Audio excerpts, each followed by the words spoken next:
Okay, part 2. 1, 2, 3, 4. 1, 2, 3, 4. We're doing even more counting today. But today we have my own drum machine in. 1, 2, 3, 4. So the loud thud represents the heartbeat in. Goes back to when you're in the womb and stuff like that. That's where rhythm first comes from. When you're in the womb and you hear the mother's heartbeat, and that's where your first ever interaction with time was, or whatever. So listen, the low thud is called the kick drum or bass drum. It sounds like this. So anytime you hear that, it's beat 1. Okay? So here it is in context. 1, 2, 3, 4. Alright? Okay. Next we have the hi-hat, which sounds like t t t t. It's like sibilance.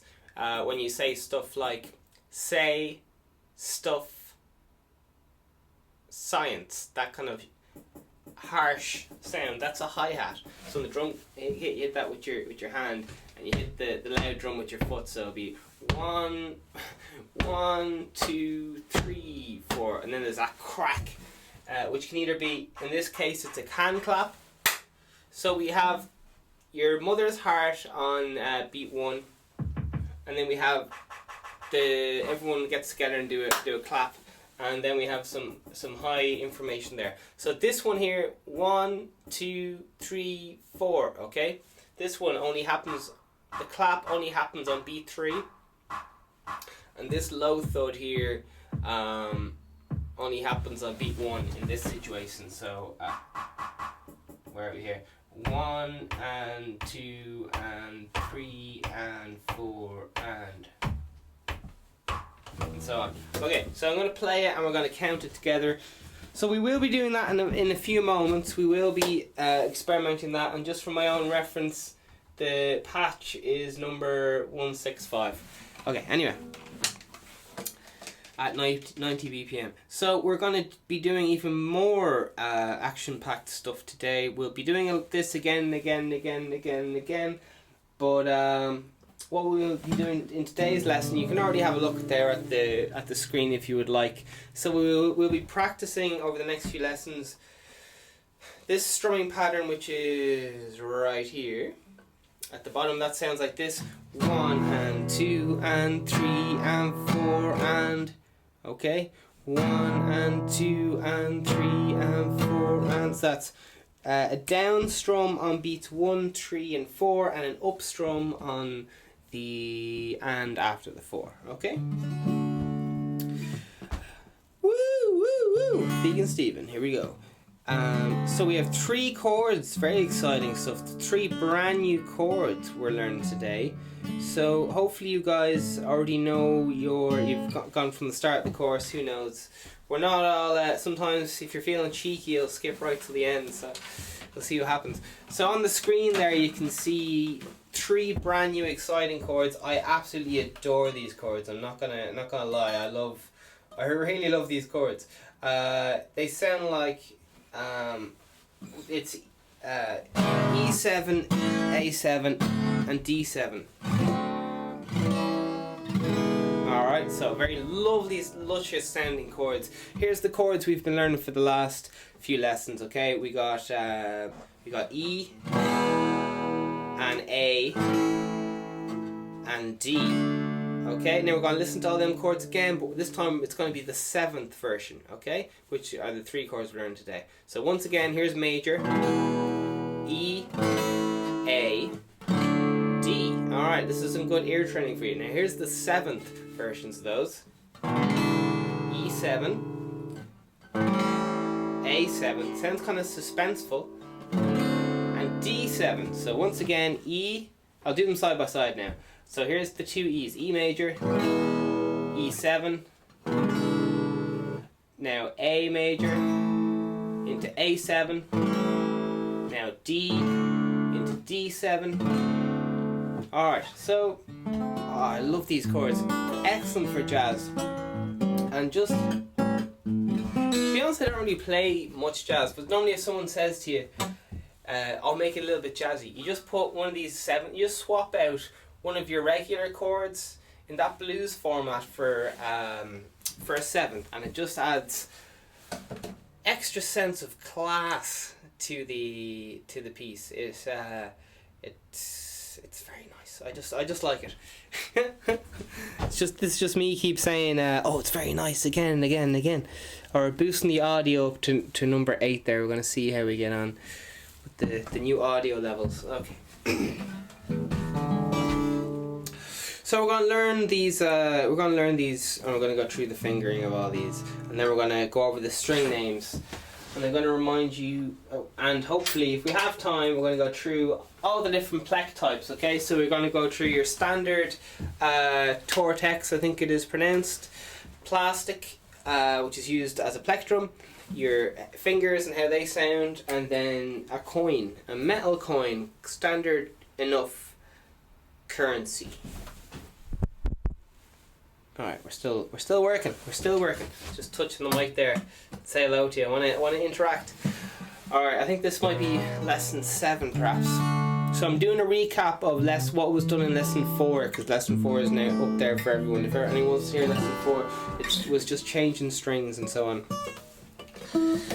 And the best way to do that. So, we're also going to go through how to hold a plectrum today. So jeepers, we've loads to do. So we mightn't get through it all today, but we're just going to... We have it all ready for ourselves there, okay? So this is what we're moving on.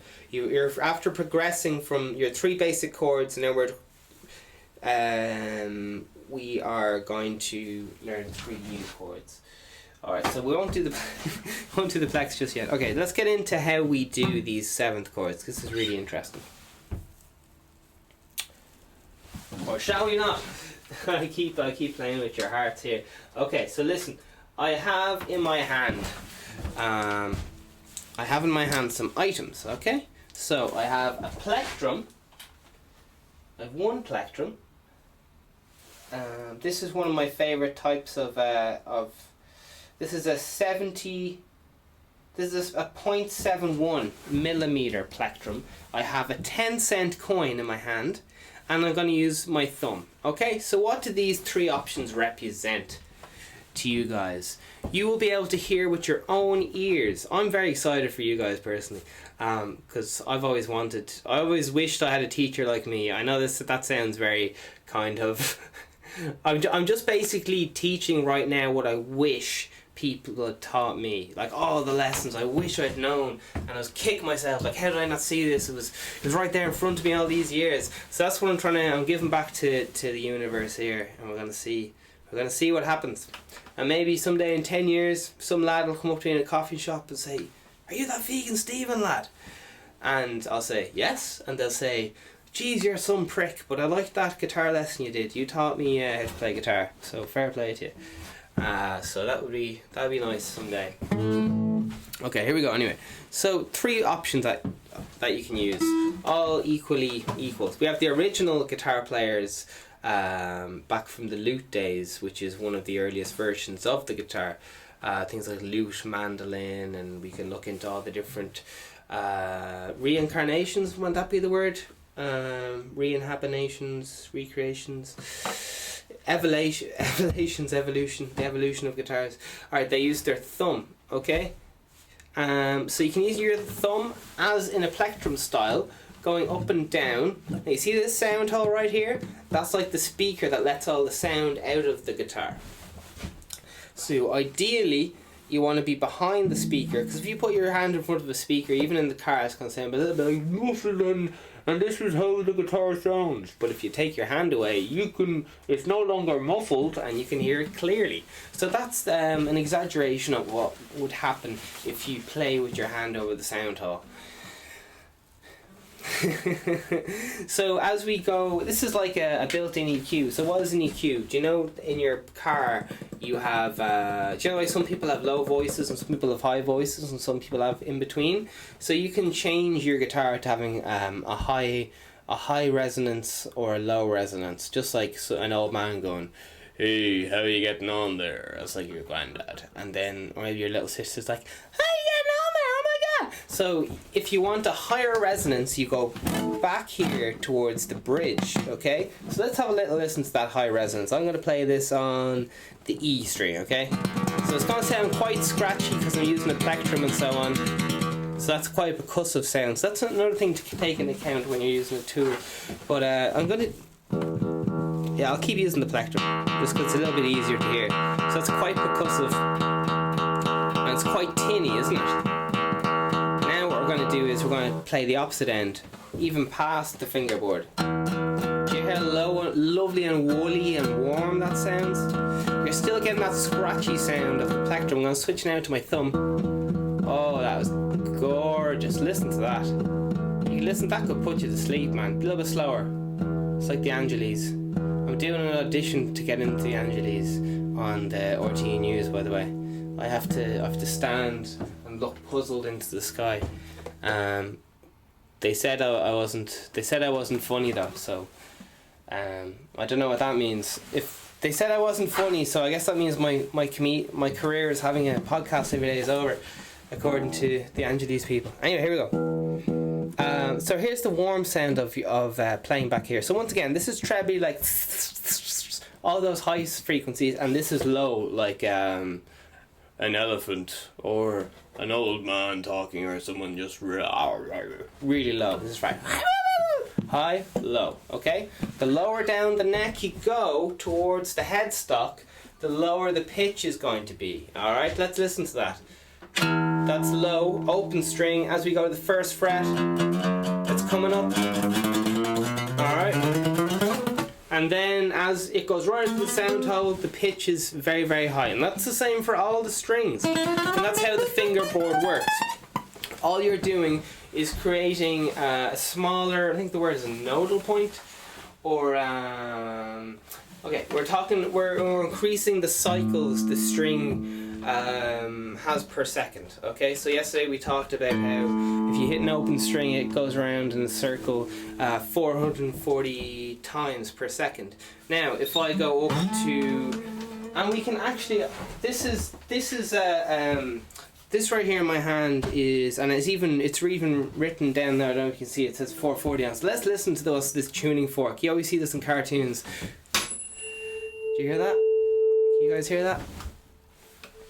I don't know how loud it is on the microphone. Hopefully very loud. You have to have it very up close to your ear. So that initial ping is, I think it's a fifth above. I think it's the E. So there's the initial attack of the sound, like the transient, which I believe is an E, which I believe is this note, and then it goes into this lower. So I think that's a fifth above. So it hits, the attack is a fifth above, and then once the decay starts to develop and the release of the sound, you hear the low rumble of the A sound. So that's getting more into synthesis and how sound is created overall. That may have gone over everyone's head.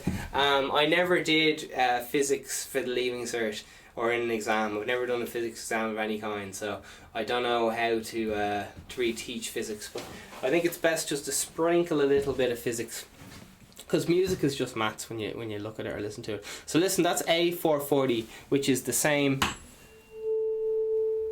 as this. Okay? So that's how people back in the old days used to tune the guitars. They bang this off something, it's called a tuning fork. And this piece of metal, alright, has a resonant frequency. We talked about resonant frequencies already, about how if you're at home and maybe your cooker starts vibrating at this note here, which is G, on the third fret of the big E string. But if you go up one more to G sharp, up one more fret, the vibrations stop in the cooker. Okay, so everything has a frequency that vibrates at. Now, this may be getting a little bit complicated, so just bear with me. Don't worry if you don't understand all this. I'm just banging this tuning fork. So, if this tuning fork, this represents, it has to do with the mass and size of the object and so on. So think about this, right? When we're playing the guitar at the 5th fret, we're creating a smaller space for the string to resonate. All right. So think of a tiny little violin. That's very small and very high pitched, isn't it? But when you get down to a big low string and it has loads of room to resonate, a big long distance between the two note points so it can spin around really slowly, like 40 times per second or 60 times per second or 80 times per second. One octave below this E string is, I think this might be 140. I think E is 140, and then when you go down one octave, which is the distance of this, that's the distance of one octave. Somewhere over the rainbow. So that first interval, somewhere, is one octave. Somewhere. Okay? And if you're looking for a fifth interval, use Star Wars. Da da da da da da da. So, what am I even doing here?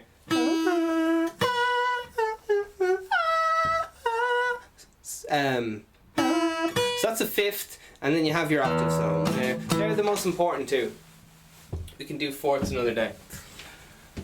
I'll keep mentioning this stuff again, because again throughout these lessons, because there's just like how do you condense like a lifetime's worth of guitar knowledge into 100 hours? I don't know, but it's what I'm trying to do. I'm trying to condense my life's learning into 100 hours. I doubt we may have to do more than 100 hours, but the first 100 hours is 100% free, guaranteed. Anyway, so yeah, what I'm trying to get into, the bigger the item is, the more opportunity it has to resonate with lower frequencies. So larger women tend to be able to hit lower notes than smaller women. I'm just thinking of, when you think of the big opera singers, they're generally, when you just think of an opera singer in your head, you generally think of like a fat woman just being like, whoa, and everyone's glasses smashing. Alright, that stereotype is to do it like resonant frequencies and to do it mass of your body and so on. So listen, this note here, if you bang it off something, don't fat shame people. Listen, I'm just trying to, right, whatever. This is A. Boing. Or back to A. So listen, if we wanted to have a pitch, a tuning fork that recreated the note E, which is, I think it's a fifth below A, could be a fourth, I think it's a fifth or fourth or whatever. We'll get into that another time. We would need a much larger tuning fork, okay? And sometimes you see tuning forks that do like a low C note and some of the lower notes on the piano, and the tuning fork is like as big as a hammer, alright? And similarly, if you want to go a higher E, the tuning fork will be a bit smaller and so on. Alright? So that's why the smaller strings are higher frequencies than the bigger strings. Alright, so we're just talking about the strings and so on. So keep a look on that sheet there. We're going to go through all the string names and we're going to drill them in. And once again, the finger names. We're going to go over those finger names. Now, Dr. Boogie did give different finger names, so just beware of that. You will be getting slightly different information from each teacher, and they may even strongly conflict with each other. But it's good just to give you guys all the information, and then you can choose. You know, maybe you only want to watch the episodes with a certain teacher or whatever. Who knows? It's up to you. Whatever you guys want to do.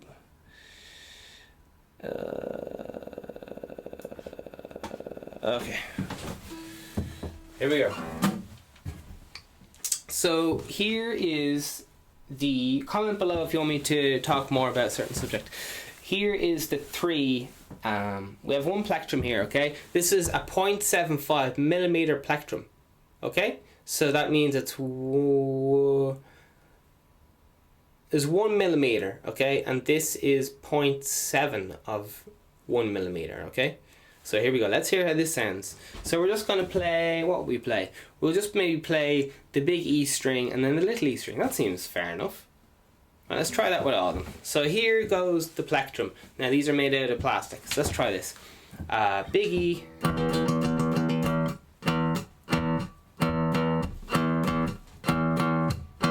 Little E.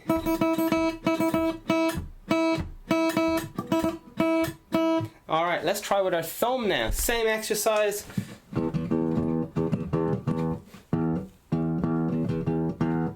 Massive drop in volume.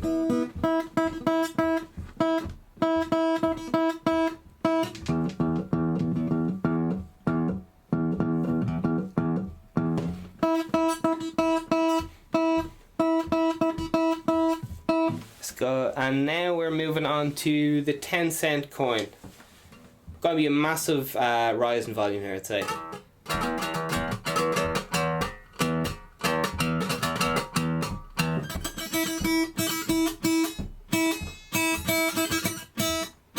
Alright, let's try them all in different combinations. So once again, you can go into your press and just find a euro, a 5-cent coin or whatever in the press.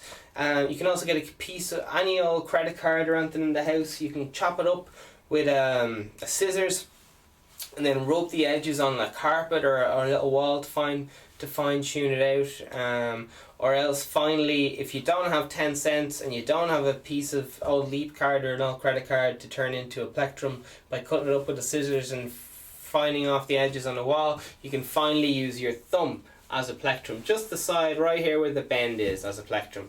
And then alternatively, some people choose to use their fingernails and so on. So really, use anything you want. I'll show you all the techniques over time. And my personal favourite picking style is hybrid, which is when you use a plectrum and then you also pick some notes with your fingers whenever you want to. So it's my personal favourite. So let's go through them all again. I'm moving a little bit further away from the mic this time. I'm gonna try and compensate my own volume with the force that I play, with the velocity I apply to the guitar, so that they all seem like a similar volume. Okay, here we go. I'm going to start off with the thumb, because I think that's the hardest for me to do. Okay, big E string.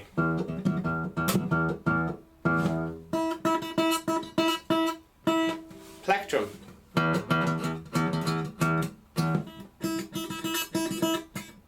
Now, it's most human. Here's the coin. Most humans confuse louder or better.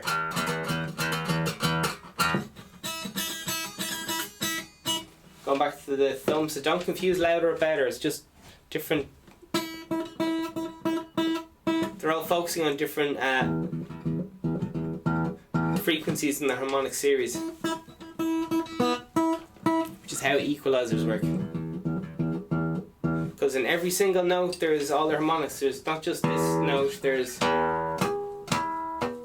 and then there's, and so on. That's a very brief explanation on the harmonic series, but basically when you hear one note there's a lot of different notes hiding, and depending on what implement you use to strike the string, it will force different harmonics to be louder than others, okay, causing different timbres or timbres. So similarly, if you play the same string on the same guitar or whatever, it's made of different wood, that's going to change the tone of the guitar. As different strings will change the timbre of the guitar, and different yeah. Alright, so I think if you hit the same note, right, you can tell. I'm just going to go over timbres and timbres and all, however that's pronounced. So if here's two instruments playing the exact same note, I'm going to sing it, and then I'm going to play the same note on guitar, and then I'm going to play the same note on this, and you're going to hear how one is flesh, just made of water. We're made of water, right? And that's using one mechanism of synthesis. Next, we're going to try vibrating a piece of metal attached to wood. That's another method of synthesis. And finally, we're going to hit this this stick, and that's going to be another form of synthesis. So you'll notice that with my voice, there's not much attack of the sound, and it's more a sustain, but the sustain is more solid. Possibly similarly, I think the guitar string will be a happy medium between the amount of attack and sustain of the note, and finally the pitch fork, which is, they're all the same exact note on the piano. Where is it? It's this note here on the piano, if anyone wants to get the... Alright. There it is, and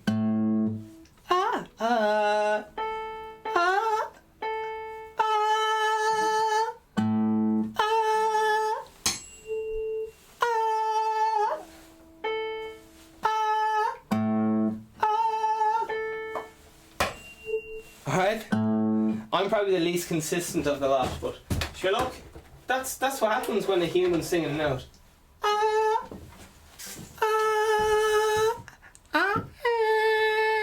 And then, like, because the human vocal cords are like a synthesizer and so on, human voice can change the timbre as much as a different instrument can, almost. So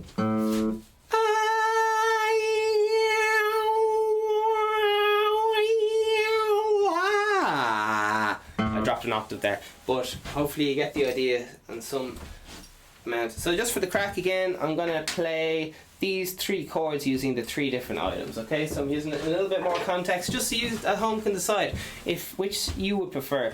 Personally, it's more of a feel and emotional thing, what implement I use to strike the guitar.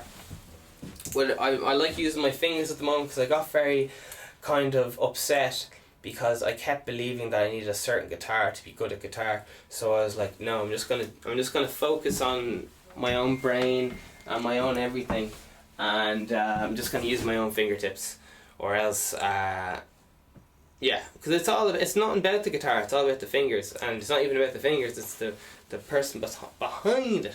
Okay, so here's your 3 new chords today, strummed with the thumb. Here we go. E. I hope you guys are practicing these chords while I've been talking. E7. So that's the thumb.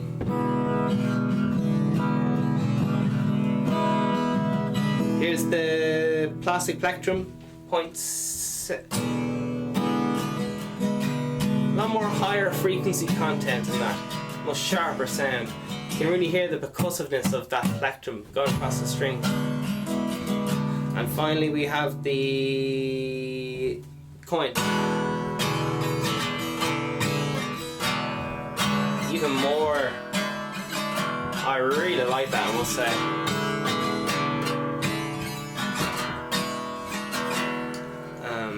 Back to the thumb, much warmer sound.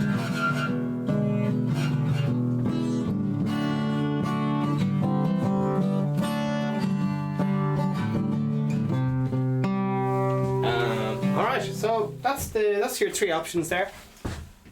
So I hope you got a bit out of that. You can use any coin, any currency, and one famous guy called Brian May filed down his it was a Britain halfpence or something, with the Queen's face on it, and he filed it down. Alright, and that's how he did his thing. So, strumming pattern, and then we have the chords. Okay, we'll go over the string names. We'll go over the string names, okay. Well, use your plec, your thumb, or whatever you need to. So we're going to go over just the right hand, some more right hand stuff. So if you're getting bored with what I'm saying, you guys can jump ahead and try to figure out how to do these A, D7 chords and E7, because I know, whatever. Okay.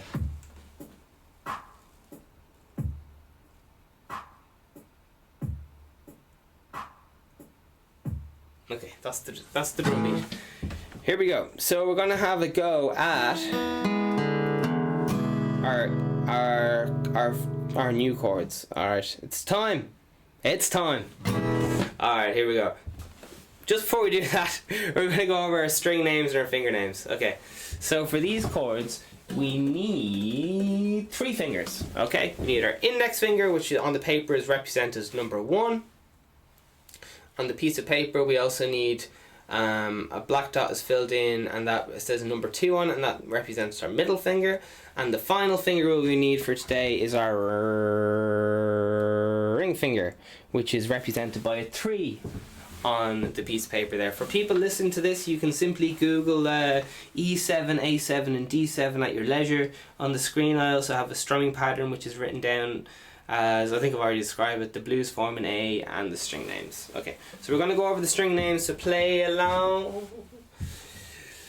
Okay, just practice going, picking down. In a little while we're going to go practice going down up, so you can, if you're feeling very ambitious, you can try the down up, but I recommend you guys just stick to the down. Okay, we're just hitting that E string,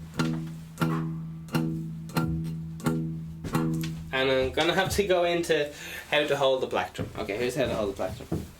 So we have our hand. It's a good hand. I have been employed as a hand model. Here we go. Here's a plectrum. Alright, can you see that there? It doesn't matter what kind of plectrum you have. You hold out your hand. Make a fist. You loosen. There we are. Dead on. Okay. Woo! We have our hand. We're going to loosen our hand just until the knuckle of our index finger, can you see that there? Our knuckle of our index finger lines up with our thumb. So let's do that again. We're loosening our hand slowly. So that our thumb is lining up with the bone of that index finger. Now this is just what I recommend. Although I've nearly tried everywhere there is. But anyway, this is what works for me. Get that fist, loosen it up just until the thumb lines up with the top of that index finger. Just like so.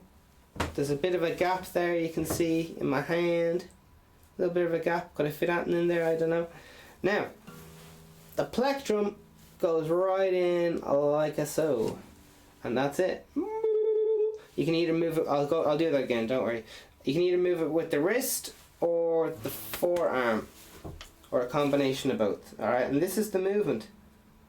It's just literally side to side most of the time. When you've been playing like all your life, this is all you'll be doing, and you go woo, woo, woo, but meanwhile your hand is only moving this much. Where's the hand? You see how little my hand's moving?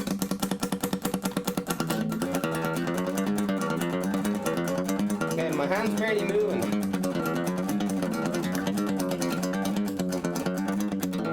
Alright, you'll get people starting off and they'll be moving their whole hand up, and that's fine.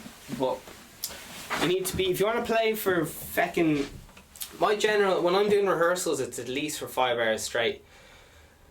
If we're lucky we have a cup of coffee or something. But if you want to play for 5 hours straight, man, you're going to have to conserve your energy, because otherwise you're going to be there like an idiot, you know, pulling muscles, trying to getting exhausted, having to take breaks all the time, drinking loads of coffee, trying to stay awake because you're so exhausted, having next day sore arms. So you gotta, it'll all come with time, don't worry. So I'm going to go over and hold this plectrum because it's extremely important. And I'll keep telling you all this stuff over and over and over, so don't worry. I've had to really learn how to play guitar a few times in my life because my technique was doing me physical harm.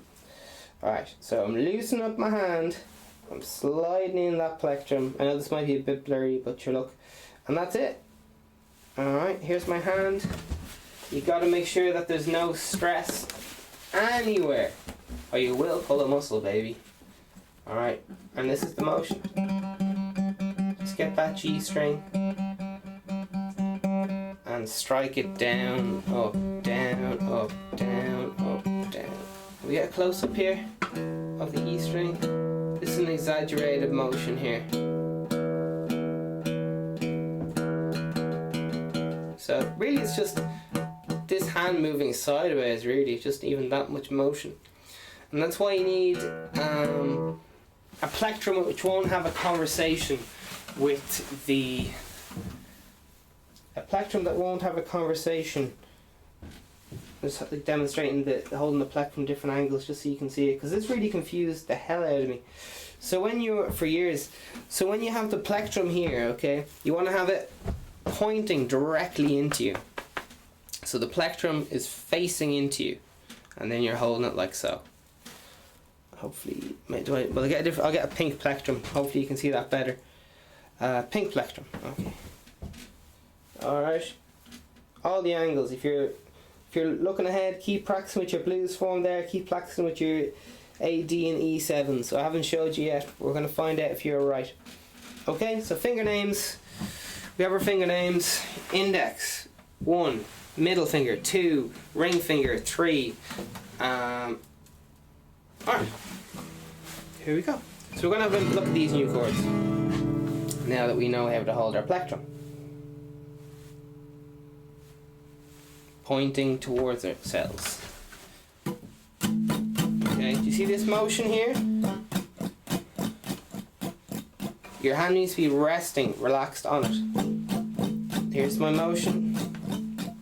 Almost like just going like this.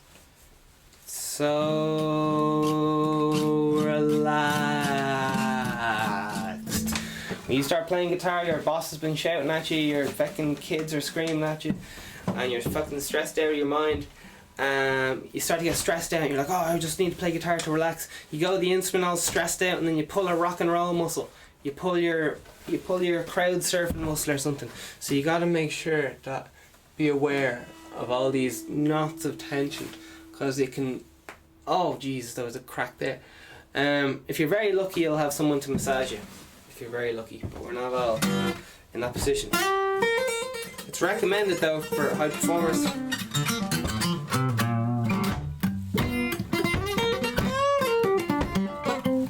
Okay, here's how to do the chords.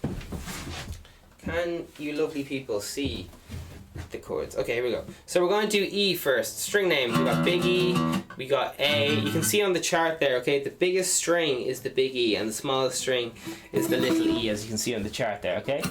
I think it's explanatory enough. So we got the big E, we're hitting that together, moving down to the A. You gotta learn these strings off. Don't think it has a chord. Well, do whatever you want, baby. B, coming up to G, coming up to D. Just play along. If you ever don't know what to do, you just entertain yourself. Ideally, don't be on your phone. Because, sure, do whatever. I break all the rules anyway. Alright, E, B, G, D, A, E. Okay, here we go. We're all warmed up now. That's a great way to do a warm up. Just one hand. Down, up, down, up, down, up, down, up, down, up, down, up, down, up, down, up, down, up, down, up, down, up, down. Alright, let's have the TV on. 1, 2, 3, 4. 1, 2, 3, 4. 1. Then move up to the next one. It's what a lot of greats do.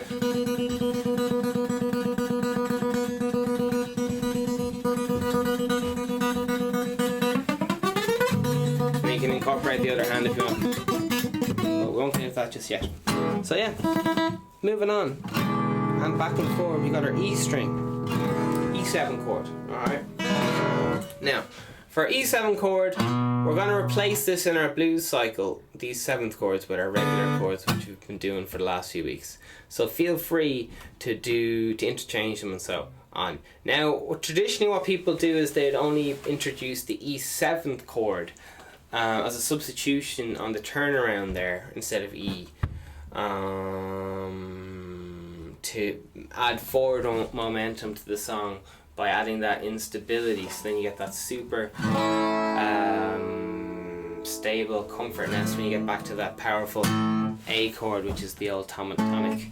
Come from the dominant to the dominant. I think is subtonic the word for 4? Subdominant. I think it's subdominant. I can't remember. Anyway, sure, look. We're moving on. Here we go. E chord, E7 chord. Here we go. We got our middle finger there on the A string, 2nd fret. We got our index finger on the 1st fret of the G string. Okay, so once again, we've only 2 fingers on the guitar. We have our middle finger and our index finger, but where are they? Our middle finger is, do you know what's even easier way of describing this? Just do your regular E chord and take out your ring finger. Okay? So if you guys know how to do an E chord, which I hope you do, because you've been learning it, just take out your ring finger. Alright, and that's an E7 chord. Wasn't that easy? You already know one brand new chord. And try to cycle through all those strings from the bottom or from the top, whichever you like, and you'll notice that maybe 2 or 3 strings aren't ringing out properly, and that's to do with your technique.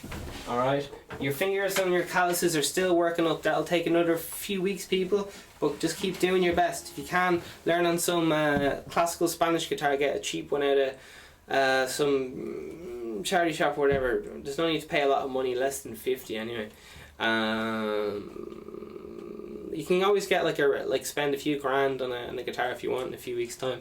You just need a guitar, a tuner would be very beneficial, a plectrum for the crack. Now you're going to lose all your plectrums, so if you can, buy a multi-pack or something, because as soon as you put down a plectrum, it's gone. It's gone.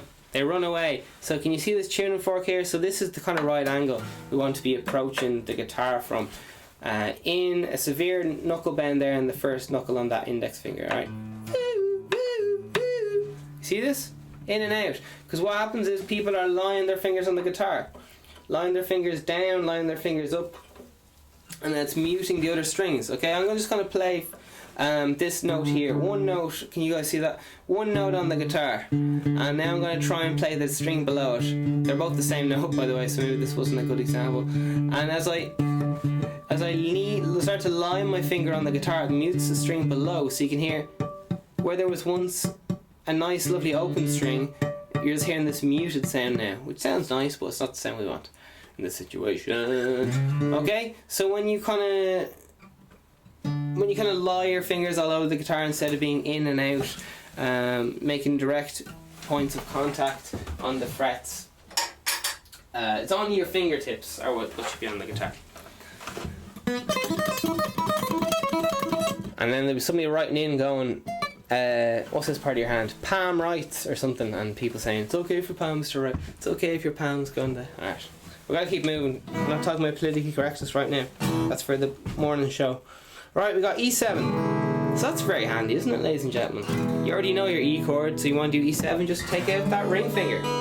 Okay? And for all my audio listeners, that's open E, ring finger on the, middle finger on the 2nd fret A string, open D string, index finger on the G string, 1st fret, open B string, open little E. One more time from the bottom, open little E, open B, 1st fret index finger on the G string, open D, that's also known as the 4th string, and 2nd finger, middle finger on the 2nd fret of the A string, and finally open E string.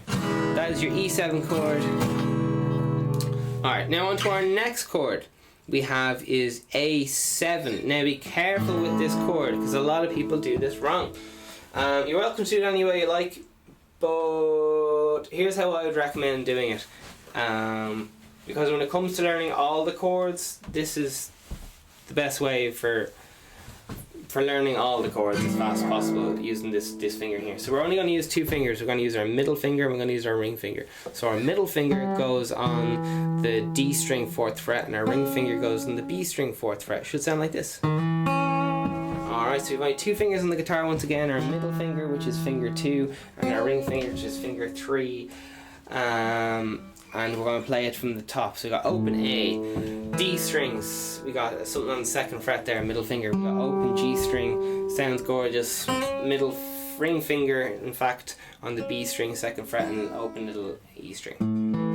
How nice does that sound? Suspenseful. Now in comparison, listen to that A major chord, which is different fingering. I'd also recommend, switching between these two, switching between A and A7. So if you want to do that, here's your regular A chord. Now you want to lift up your index finger and then finally move up your middle finger up 1 string, okay? And that will give you that A7 sound. Now most people will not be able to ring out that index finger because they don't have that angle quite right on the guitar, which we were talking about. So you need to make a lovely little space for that G string to ring out. Because that's the note, which is the 7th note, which tells it apart from a regular A compared with, is that right? Yeah. And okay, there we are. Okie dokies. That's the A7 chord. Just 2 fingers needed for that. Okay, here we go. He's still moving. We're on D7 now. Same as these chords are all in families, okay? So all the E chords you play, open E chords, you're going to play all the strings, generally speaking. All the A chords, you're not going to play that big E string on all the A chords. And all the D chords, you're not going to play those top 2 strings, alright? You're only going to play 4 strings for your D chord family. E chord family, A chord family, D chord. It's more, not so much families as chord shapes. So it's say, E chord shapes, A chord shapes, and so on. And that once you learn things this way, it allows you to play guitar the whole way up the neck without missing the beat. I can show you if you want. Here we go. Here's C, C,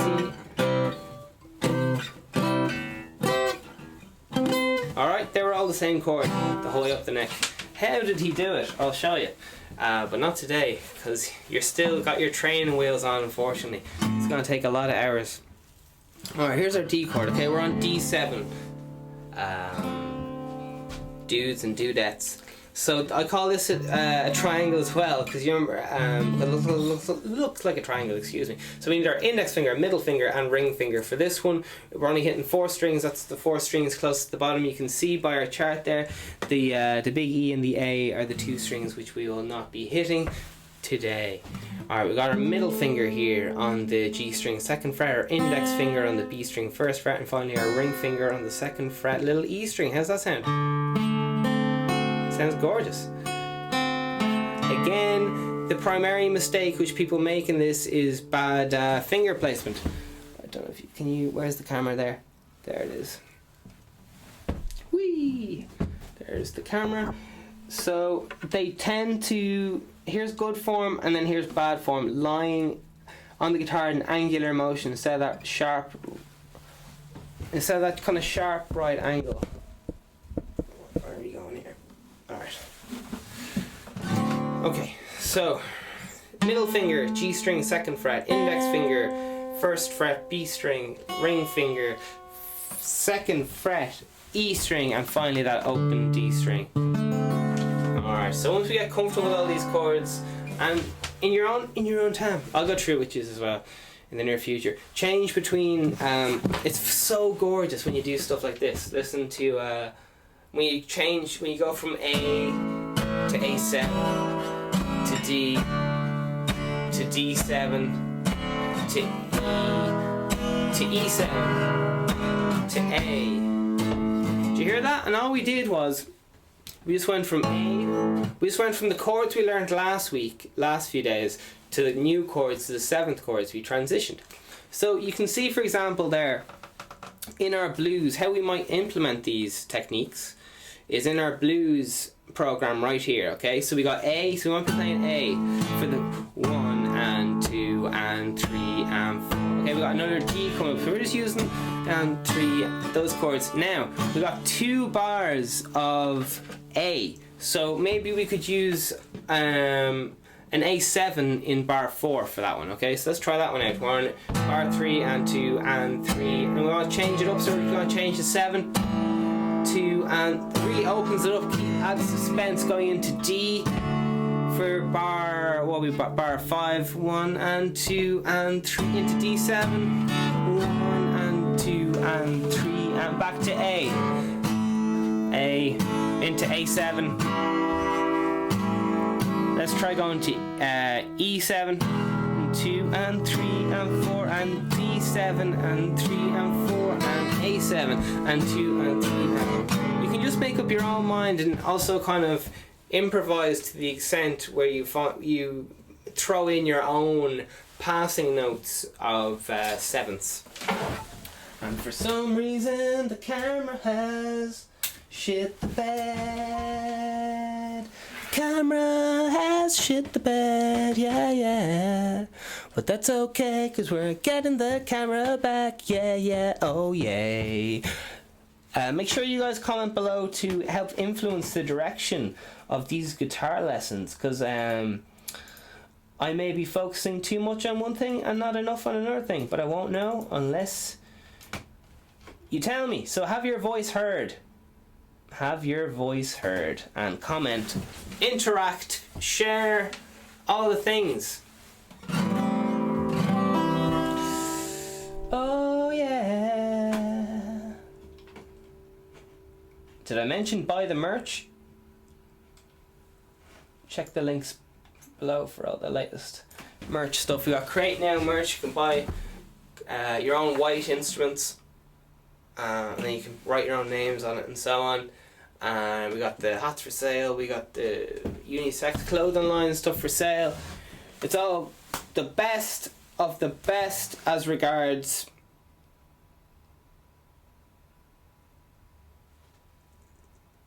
it's good. Alright, we'll talk about that later. We're doing guitar lessons right now, so we're on our last 10 minutes. So what will be beneficial right now? Okay. we will go over these chords.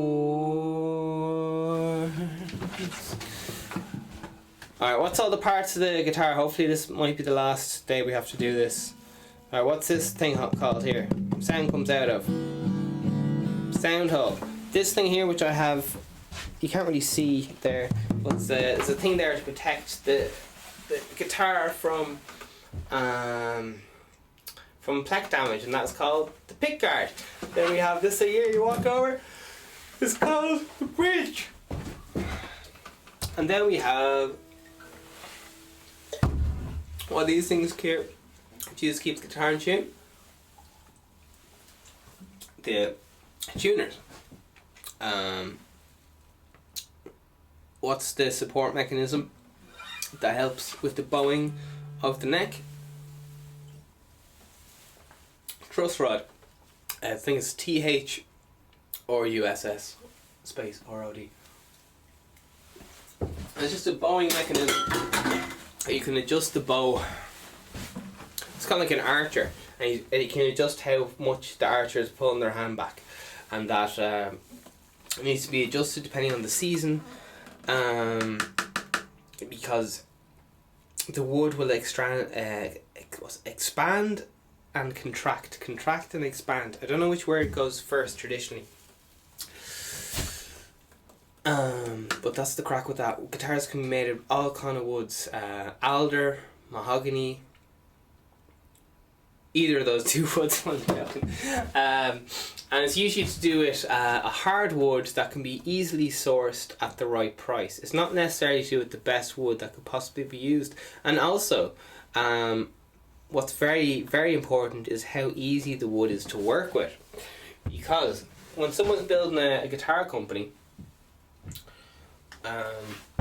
they want to make the most profit imaginable, right? So they buy the wood at the most usable wood at the best price, best wood they can get at a certain price or whatever, at their price point. Because they're like, right, if we want to sell this guitar for €500, we're going to have to make it for €100, because we're going to have to spend like €200 on advertising, we're going to have to spend €100 on insurance, and we're going to have to pay €100 for someone to make the thing, and then if we're lucky we'll make €50 profit. I think I ran out of euros there, but anyway, business is tight. So yeah, you can make guitars out of all kinds of wood. I've even made guitars out of fire doors, I've built guitars out of maple and so on. But one big consideration is how easy the material is to work with. For example, titanium guitars are thought of as one of the kind of really, really good guitars, but titanium is very expensive. It would probably last a nuclear war, but it might cost a lot of money to have a titanium metal guitar made. Now, so it's cheaper to have human labour mould a piece of wood into a guitar.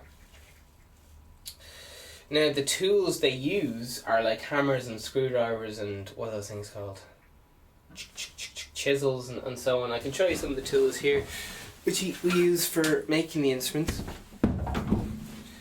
For making the instruments, yeah.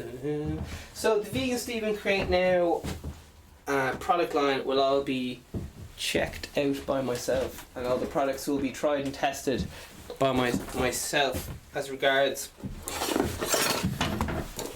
there'll be more information to come. Alright, here's an pliers for yanking out the pegs of the guitar. Here's some, I'm just flying through these. I can tell you more if you want. This is lemon oil for helping preserve the fretboard. These are just tools of the trade. We have a file here for filing the frets so that they're making a best possible connection with the strings. We have it's called a rocker in the trade, and that just helps to tell if the fretboard, if all the frets are level with each other. Then we have a measuring device here, and this is used to count millimeters for string. It's called a string action ruler. So this measures the distance between the strings and the fretboard at the 12th fret, so you can tell if, according to recommended settings, if it needs to go up a millimeter or down a millimeter. And then you'll also introduce your own knowledge mixed in with the traditional settings to customize your own settings. And it goes through, each different string has a different recommended size, and it has a different recommended settings for the bass string, acoustic guitar and electric guitar, because each of those instruments have a different resonance. So generally bass guitar will have a lower resonance because it's made out of hardwood, and the strings are almost twice as big as the guitar strings. The open note on a bass is 80 hertz, means it cycles 8 times per second. I believe the open note on a guitar is 140 hertz or something like that, which means it vibrates almost twice as fast. Next we have a file, which is for, again, filing all those frets, because the frets wear down over time and needs general maintenance. And just also when you're actually building the instrument, you got to make sure that everything's nice and smooth. We've got these string winders here. At the end of them you can pull out the pegs, which is the gripping mechanism which holds the string into the actual instrument. Woo woo woo! This part right here. So this is just a string winder. You can check out the episode on how to wind the strings. Why does it matter how you wind your strings? Because it helps improve the sustain, tunability of the instrument. Just helps the guitar stay in tune. Do you know that thing where like someone's fallen over a cliff in a film and there's like one hand, he's like clinging on by one finger and he's like slipping? That's what your string is like when you don't have it fucking screwed in properly. When you just put it through the tuner once and twist it and just go, that'll do. You got to wrap it around a few times and using a certain technique, which I show you guys to recommend. Guitar techs wind the strings because like, oh Jesus, what are these lads up to? So listen, even if you tune it really, even if you use my tuning system, which I didn't invent, I just studied the greats, you can watch that video, alright? And I think it will definitely improve your how long your guitar stays in tune. Definitely, I would definitely say that by at least 10%.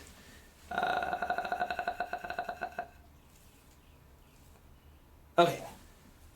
Hopefully everything's lovely and rocking.